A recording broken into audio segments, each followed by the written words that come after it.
और शेर व शायरी इसके अंदर गंदी शेर व शायरी। ये मिर्जा गालिब तकी मीर दर्दों से भरे हुए इनके शेर मौजूद हैं। जो पढ़ता है तालिब इल्म वो भी दर्दों से भर जाता है। तो हमारे मुल्क का सारा जितना भी निजाम है ये तौहीद पर नहीं है। निजाम तालीम है, निजाम सियासत है, निजाम मईशत है, निजाम मालियात है, निजाम अदालत है और हमारी सियासत है। ये सारा का सारा जितना भी है बाहर के लोगों का है। तो सहाबाए किराम ने नबी अकरम सल्लल्लाहु अलैहि वसल्लम ने जब दावत दी, कहा कुलू ला इलाहा इल्लल्लाह तुफ्लिहू तमलिकुल अरब वल अजम, लोगों ला इलाहा इल्लल्लाह कह दो तुम अरब के आजम के मालिक बन जाओगे, तुम्हारी जेरे निगरानी सब कुछ आ जाएगा, मुआशी निजाम भी तुम्हारा होगा और सियासी निजाम भी तुम्हारा होगा और असेंबली और पार्लियामेंट का निजाम भी तुम्हारा होगा। ये हमारे पैगंबर सल्लल्लाहु अलैहि वसल्लम ने एक निजाम की दावत दी थी। ये नहीं था कि तुम मस्जिदें बनाओ, अजाने दो, मीनार बनाओ और अल्लाह अल्लाह उसके अंदर करो। ये कोई मजहबी इबादत के लिए अल्लाह ने ये हमारे पैगंबर को नहीं भेजा। पूरे मुल्क का निजाम, पूरी दुनिया के अंदर चलाने वाला निजाम अल्लाह रब्बुल इज्जत ने इस कुरान के अंदर भर दिया। फरमाया कि ये हमने तुमको निजाम दिया। अल्लाह दीना उखरिजो मिन दियारिहिम, सहाबाए किराम को इस वजह से घरों से निकाल दिया गया कि सियासी लोगों ने कहा ये हमारे खिलाफ बोलते हैं और मुआशी निजाम चलाने वाले लोगों ने कहा ये तो हमारे खिलाफ इनकी दावत है। और उस वक़्त के जितने भी लोग थे वो सारे के सारे जमा होकर इस दावत को दबाने के लिए, इसको मिटाने के लिए वो सारे के सारे जमा हुए। अल्लाह रब्बुल इज्जत ने कुरान के अंदर कहा क़ालू रब्बुना अल्लाह, ये था उनका जुर्म। और आज के बाद सहाबा को इजाजत के फरमाया कि क्योंकि उज़िना लिल्लज़ीना युक़ातलून, आज के बाद इजाजत है कि ये मुसल्लह जिहाद करे और वो जो जमीन पर फसाद करने वाले हैं उनको मिटाने का अल्लाह ने हुक्म दे दिया। फरमाया कि ये निकले। और आगे अल्लाह ने फरमाया वलौला दफ़उल्लाहि अन्नास बअदहुम बिबादिल लउद्दिमत, अल्लाह एक कौम के जरिए दूसरी को मिटाता है, ख़त्म करता है। क्यों ख़त्म करता है? फरमाया कि अगर ऐसा ना करे लउद्दिमत सवामी, अगर पहला दौर होता तो ईसाइयों के इबादत खाने तबाह हो जाते, वबियाउन और यहूदियों के इबादत खाने, व सलावातुन, फरमाया कि वो राहिबों के ये सारे इबादत खाने तबाह हो जाते, बर्बाद हो जाते। अगर अल्लाह रब्बुल इज्जत नेक लोगों के जरिए से बुरे लोगों को मिटाए नहीं तो जमीन जो है ये फसाद से भर जाती है। ये अल्लाह का उसूल है। अब अल्लाह ने तुमको खड़ा कर दिया है। अब तुम्हारे जिहाद के जरिए से जमीन पर अमन कायम होगा। तुम्हारे जिहाद की वजह से इस जमीन पर इंसानों को सुकून नसीब होगा। आगे अल्लाह ने क्या फरमाया? फरमाया लहुद्दिमत मसाजिद, अगर ए मुसलमानों अगर तुम भी इससे राह फरार इख्तियार करोगे तो तुम्हारी मस्जिदों को गिरा दिया जाएगा। मस्जिदों के अंदर जो अल्लाह अल्लाह होती है उसकी वजह फरमाया कि बाहर तुम अकीदे तौहीद की दावत दो और सियासी निजाम की भी दावत दो, मुआशी निजाम की भी दावत दो। जिस तरह जो है मस्जिद के अंदर इबादत अल्लाह की है, उधर असेंबलियों में पार्लियामेंट में भी अल्लाह की इबादत होनी चाहिए।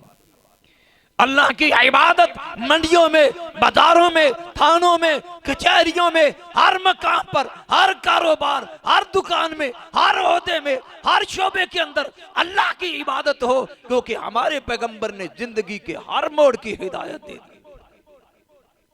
फरमाया अल्लज़ीना इम्मक्कन्नाहुम फिल अर्द, अगर तुमको अल्लाह ने ज़मीन में जगह दी है तो चार काम करने के लिए अक़ामुस्सलाह व आतवुज़ ज़का व अमरू बिल मारूफ व नहौ अनिल मुनकर। फरमाया कि नमाज कायम करो और ज़कात अदा करो और नेकी का हुक्म करो और बुराइयों से लोगों को रोको।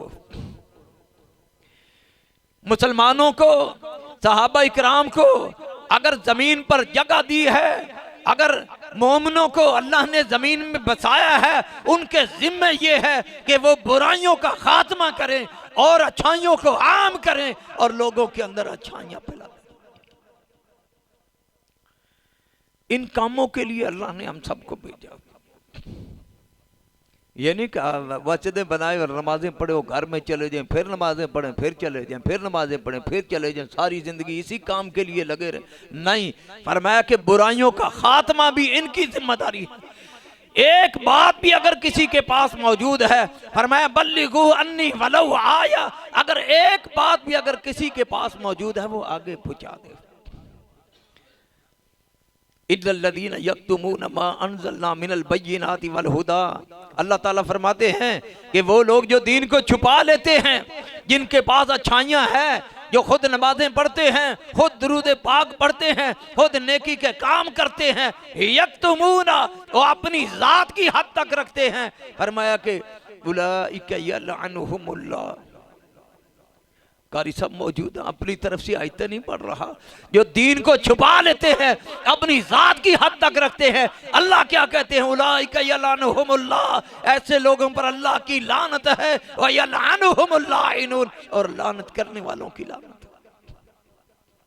इल्लल्लज़ीना ताबू व अस्लहू व बय्यनू, मगर वो लोग जो तौबा कर ले, व अस्लहू, इस्लाह कर ले, व बय्यनू, और बयान करना शुरू कर दे, बुराइयों के खात्मे के लिए कमर बस्ता हो जाए, अच्छाइयों को फैलाने के लिए वो पूरी तरह तैयार हो जाए, तो फरमाया फिर अल्लाह ताला उनकी तरफ रुजू करेगा, अल्लाह उनको मुआफ करेगा। व बय्यनू, और वो अपना बयान जारी कर दे। दावत का काम और तबलीग का काम हम नहीं करते, क्या हमारे पैगंबर ने नहीं किया? किस तरह आप सल्लल्लाहु अलैहि वसल्लम ने काम किया, कितनी दिलचस्पी के साथ, कितनी दिल लगी के साथ, सिर्फ इसलिए कि जमीन के अंदर अमन कायम हो, अल्लाह की हाकमियत हो, अल्लाह के रसूल की बातें हो, और अखलाकियात हो, और हर किस्म की बुराई का खात्मा हो। जमीन जिसके अंदर फसाद हो रहा है वो खत्म हो जाए। अल्लाह के रसूल सल्लल्लाहु अलैहि वसल्लम ताइफ के बाजार में जाते हैं और वहाँ लोगों को, सरदारों को समझाते हैं, लेकिन उन्होंने नौजवानों को पीछे लगा दिया। ये बंदा पागल है, दीवाना है, कहाँ से चला, कहाँ आ गया, और यहाँ अल्लाह अल्लाह की बातें कर रहा है, ये पागलों का काम ही है। कहा नौजवानों को, कहा इसके पीछे लग जाओ, ये पागल है, दीवाना है। और लोगों ने, नौजवान लड़कों ने पत्थर मारना शुरू कर दिए। नबी अकरम सल्लल्लाहु अलैहि वसल्लम से सर से निकलने वाला खून पाँव की जूतियों तक चला जाता है, और फिर आप गिर पड़ते हैं, बेहोश हो जाते हैं, और वो होश दिलाते हैं, फिर खड़ा करते हैं, खिलाते हैं, फिर दोबारा पत्थरों की बारिश करते हैं। कई मर्तबा उन्होंने ऐसा किया, और फिर नबी सल्लल्लाहु अलैहि वसल्लम भाग कर बाग के अंदर चले गए, और बाग के अंदर एक अल्लाह का फरिश्ता आया। उसने आकर कहा, अल्लाह के रसूल सल्लल्लाहु अलैहि वसल्लम, मुझे अल्लाह ने भेजा है और मैं अल्लाह की तरफ से नुमाइंदा हूँ, आपका हुक्म हो इस बस्ती को दो पहाड़ों के दरमियान रख कर पीस दिया जाए। आपका आर्डर चाहिए, आपका हुक्म चाहिए। लेकिन हमारे लीडर, हमारे पैगंबर, हमारे रहबर ने आगे से क्या जवाब दिया? कहा कि अल्लाह के फरिश्ते, मैं इस काम के लिए नहीं आया, मैं रहमत लिल आलमीन हूँ।